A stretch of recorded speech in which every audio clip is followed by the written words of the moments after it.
named Jesus Herrera. He told me that the bank can't do anything else to review my case. The only option I had was apply again. And since that, I don't have any answers. Nobody talked to me. When I talk to the bank, different persons answer me every time. I'm tired of this.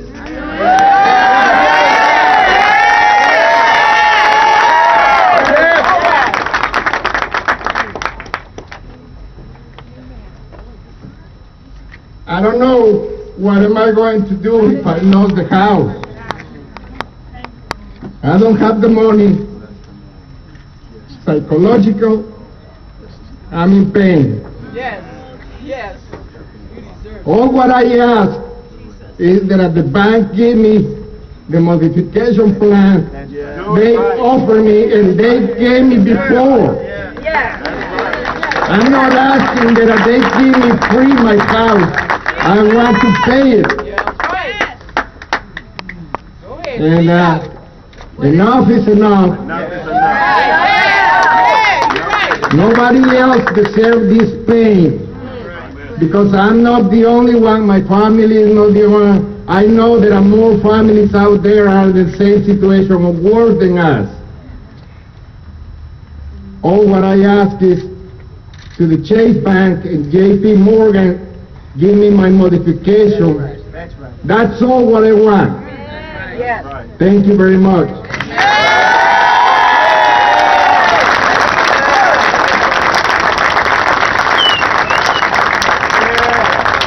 We stand with the living family. Is enough enough? Come on, say it. Enough is enough. Enough is enough. I bet you they don't lose the money they get in, but they lose what they're supposed to do with them. Enough is enough. He's paying like he's supposed to, sending in his payments like he's supposed to, and this multi-billion-dollar institution can't keep track of the money. Enough is enough. We have to make the change that we want. Chase J.P. Morgan is enough. You must change. You must do what is right. Hey, come on, let's say it again. Enough is enough. Let's hear from Susan Reed of All Saints Roman Catholic Church here in Manassas as we hear another broken system story.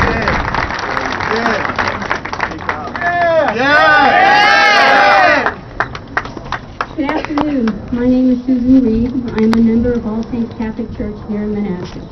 My husband's family has lived in Manassas since the late 1950s. We have been married almost 33 years and have lived here in the city of Manassas. Our 4 children were born at Prince William Hospital and graduated from the same high school their dad graduated from, Osborne High School. I stayed home to raise our family the first 23 years and went to work 9 years ago when my youngest was in high school. Our first 15 years were spent in a house with 1,150 square feet. So we were thrilled to buy our current home in 1994. Like the Lemeses, we have never missed a payment even to this day. Bank of America services our loans, and they denied our request for a modification in March. This is our story. My husband and I started applying for our modification in November of last year. Since 2008, he has been laid off 3 times from 3 different jobs, and in this economy, every new job he found made less money and quickly disappeared. Our family now makes 73% less a year than we did in 2007. Working with Nikki Rhodes, the Manassas Housing Advocate, and thank you, Hell Parish, for that, we went through all the paperwork for our modification. Citing imminent danger of default, we would qualify for a loan because of our financial hardship. We had a significant drop in income. We put all of our documents together for the modification, double-checked it, and mailed it to the Bank of America. A few weeks later, we received a letter back saying we'd forgotten some documents. We sent in what they requested, and we received another letter back. Sorry, you need new documents. The ones you sent are old now. So we sent new ones right away. Then we started receiving emails stating we need to add this document or that document. So we sent everything in again. Then we patiently waited for the bank's results. Finally, in March 2011, we got our denial letter. We were denied because, and I quote, You are not eligible because you are current on your mortgage loan. We have determined that you are not at risk of default because you have not documented a financial hardship that has reduced your income. Our family has lost 73% per year in income. This is not a financial hardship. I don't know what is. We don't have TV. We don't go out to eat. We don't drive as much. We're deferring our son's college expenses. We are borrowing from family members to keep COBRA going. But at $816 a month, we are considering dropping our health insurance so we can afford the mortgage and still put food on the table. And this is not a financial hardship, and it's not just us. Where I work, there has been a short sale, a foreclosure, and 2 job losses, and we only have 7 employees. Our tax dollars rescued these banks. We bailed them out. The CEO of the Bank of America, Brian Moynihan, received a $10 million bonus last year. I just want a fraction of that. I want my loan modification. But he isn't able to modify our loan. Now, when my family needs a little help because of the bad economy that the banks helped create, they are nowhere to be found. It's time they recognize that this is a broken system and it needs to be fixed for my family and for other people across Northern Virginia. Thank you for letting me talk.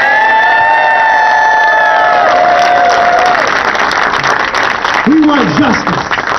We want justice from these bank executives who are continuing to steal more of our money, giving themselves bonuses while they are ignoring their own people here in America.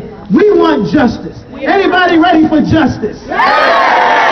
Let's hear one more story from Miss Leslie Jones, a homeowner here in Georgetown South, as we hear how she is dealing with a broken system. Come on, let's give Miss Leslie a hand.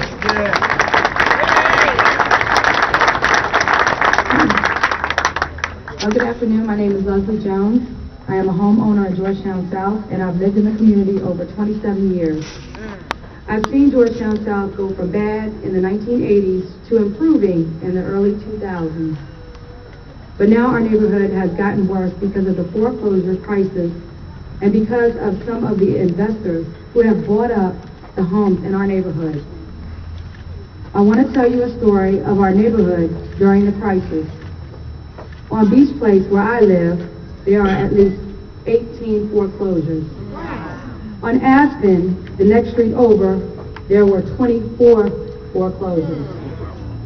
And on Taney, the road where this community center sits, there were at least 77 foreclosures.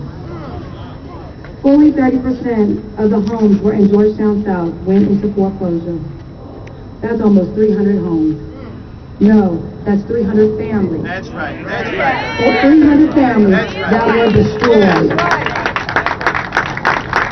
People don't talk enough about the effect that this has on the community. Here in Georgetown South, we saw home ownership rate fall from 60% to less than 40%. The values of our homes have fallen from $250,000 to $60,000. Our community association has written off more than $100,000 in fees.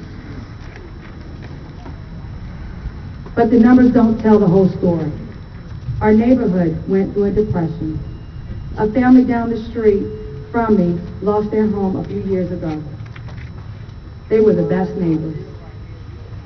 Yet they came to us talking about their mortgage that had almost doubled.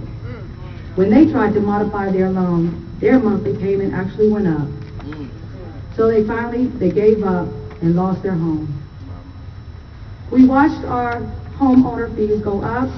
The investors who bought the homes started renting to just anybody. That's including drug dealers moved in. Homes were not fixed up. Hispanic families that were threatened by the slumlords. This took away their dignity and their rights as a human being. All of this affects the entire community. These things don't happen by accident. They happen because some banks, like GE, thought it was okay to give 90% of the people high-cost loans. This happened because some banks thought it was okay to take advantage of the people. This happened happens when some banks only care about profit and not the families that they have hurt and destroyed. I always say, people that steal, cheat, and lie to get their money don't deserve it. Give back the money that you stripped from the people and the community.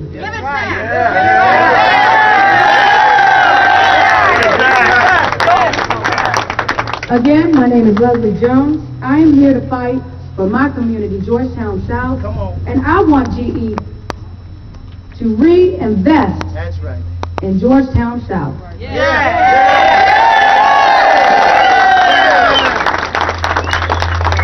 Let's tell these financial institutions we are not a bottom line. We are families. We are mothers. We are fathers. We are children trying to raise a family. People trying to send their children to school in neighborhoods. We're not a bottom line. We are people trying to be community. Have you had enough yet? You're sick and tired of these stories that you're hearing of how they're abusing families. Are you ready to do something about it? Are you ready to do something about it? All right, well, let's hear from Reverend Clyde Ellis, who's going to tell us the change we demand and who we will hold accountable. Come on, let's give some praise for Reverend Ellis.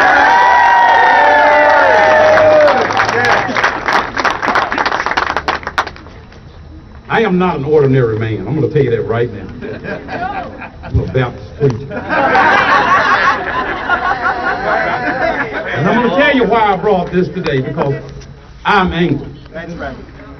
I am really angry about what has happened in our communities. Yes, sir. As a young, aspiring minister, my mentor, who God allowed me to be able to succeed after he departed this life, Reverend Frederick L. Ray. He used to sit me down and he said, and whenever he called me by my name, I knew I better pay attention, kind of like your daddy used to do you when you were born. He said, Claude, he said, don't you ever forget, you don't pastor a building of people. You pastor a community. So I am the pastor of Georgetown South today. Can I get a witness? Now, let me tell you something.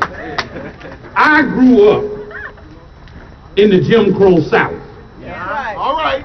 In the 50s. Come on, sir. Say so. Hate and injustice was the order of the day. Say so. Amen. April the 4th, 1968. There were certain days that we all remember. Where were you? Kind of dates. You know, I remember when President Kennedy was assassinated. I remember exactly what I was doing when I received the news that our beloved president had been assassinated. I remember exactly what I was doing on April the 4th, 1968. When Martin Luther King Jr. was assassinated. I was a senior in high school, just a couple of months short of graduation.